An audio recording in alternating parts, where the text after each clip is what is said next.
Ja, opgave 2 vil vi lave, og det er med lineære funktioner, og det vil sige, at Ida har, og hendes familie er på ferie i Spanien. De skal leje en bil, de har fået 2 tilbud. SP biludlejning, som er 500 kroner i startgebyr, og derefter 0,90 kroner per kilometer. Og så har vi så Toro biludlejning, og det er 2 kroner per kilometer.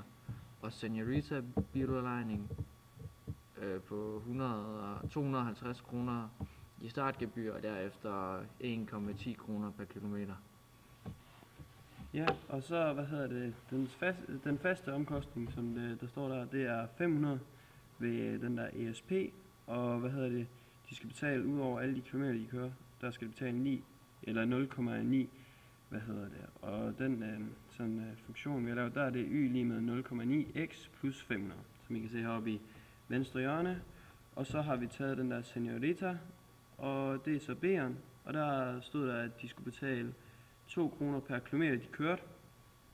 Og det er så y i lige med 2x, det er den funktion, det er den der. Og så tager vi Toro, og det er så, der skal vi betale 250 i startgebyr, og derefter 1,1 kroner per kilometer, de kører.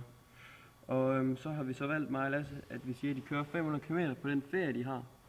Og så ESP, der går vi så ud her. Det her det er noget af det kilometerne.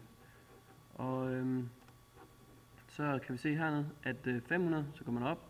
Der ligger den der ESP, og så tager vi Senorita, og så kører vi op igen. Og den står så ved 1000 kroner, og den her nede, den stod ved, det kan vi se derude, 950. Og så skal vi så finde ud af, hvad for en af dem, der er billigst, og det må man så sige, Toro er, indtil de har kørt. Det kommer så herud og kigger, så kører man op her, så går det der.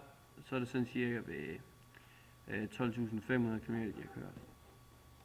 Sådan cirka, det er et sted imellem her, de har kørt. Ja, 12.000 meter nu. Og så er det så, at vi har valgt at sige, at Toro, det er den billigste løsning, indtil de har kørt de antal kilometer. Men hvis nu de bare kører en kort rute, for eksempel på, hvis nu vi siger 100 km, så er det Senorita, der er billigst af de tre. Så sætter man et punkt her, og så kigger man. Det kommer så til at koste 200 kroner for dem per kilometer, de har kørt. Og så indtil at, det er sådan cirka det, som vi skulle have fundet ud af.